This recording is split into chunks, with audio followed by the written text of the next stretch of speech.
Once upon a time, in a land painted with ancient traditions and whispered legends, lived a young woman named Mulan. She lived in a time when the land faced a grave threat. The Khan was preparing to attack, and the emperor had called for every family to send a man to the imperial army.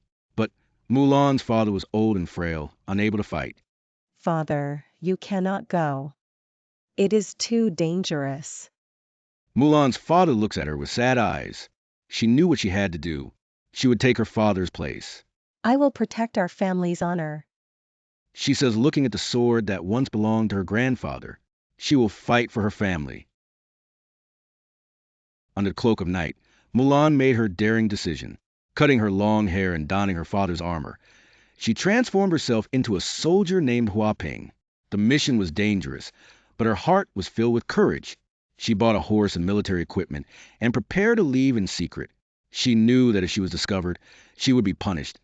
But the thought of her father going to war was unbearable. I must do this. For my family, for my country. She whispers as she tightens the straps of her armor. Her heart pounds in her chest, but she is ready. I am Huaping now.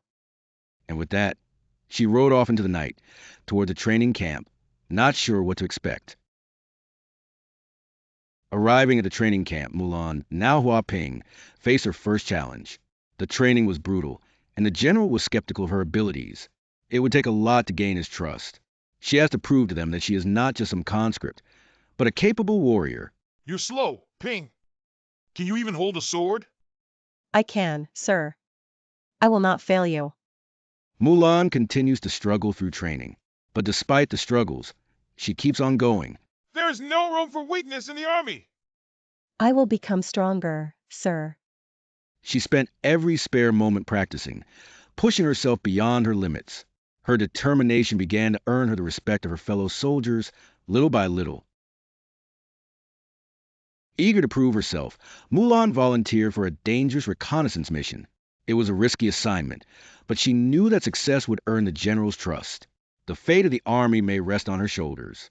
She was determined to show everyone that she was not just some imposter. She had the necessary strength, courage, and intelligence. This mission is perilous, Ping. Are you sure you're up to it? I am, sir. I will scout the enemy camp and return with vital intelligence. The general nods, his eyes studying Mulan. He finally seems to see her potential. Very well. But be careful. I will, sir. With a deep breath, she set off into the mountains. She disappeared like a ghost into mist. After days of traveling through the treacherous mountain pass, Mulan finally reached the enemy camp. Hiding in the shadows, she observed their movements, memorizing their numbers and strategies. She knew that the information that she was collecting now could mean victory or defeat for the army. The pressure was mounting as she gathered more information. She overhears the enemy discussing their plans. They intend to march straight to the capital. She knew that she had to get back to the general and let him know as soon as possible. I must warn the general.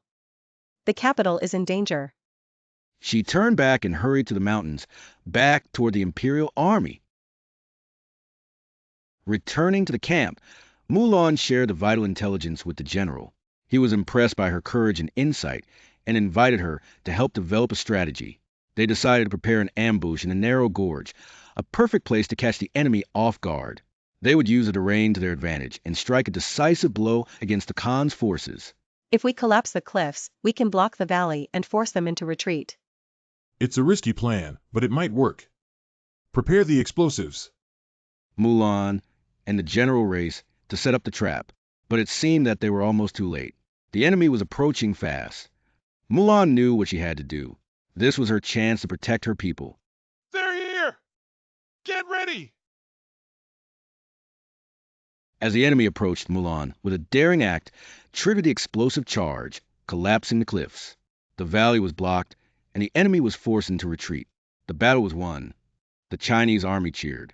They had managed to turn back the Khan and save the capital, thanks to Mulan's bravery. Incredible! You saved us all, Ping! We did it together, sir. The general smiled, his eyes filled with gratitude. She had proven to be the bravest of them all. You've earned your place in the army. Thank you, sir. But the most difficult trial for Mulan was yet to come.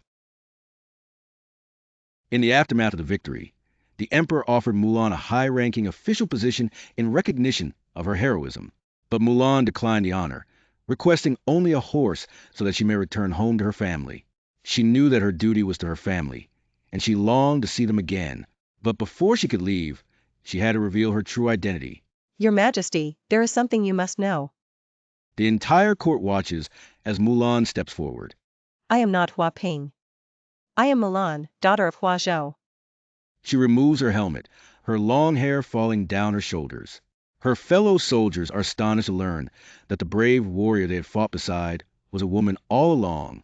The whole court began to murmur, some in disbelief, some in respect. The brave woman had done the impossible. Mulan,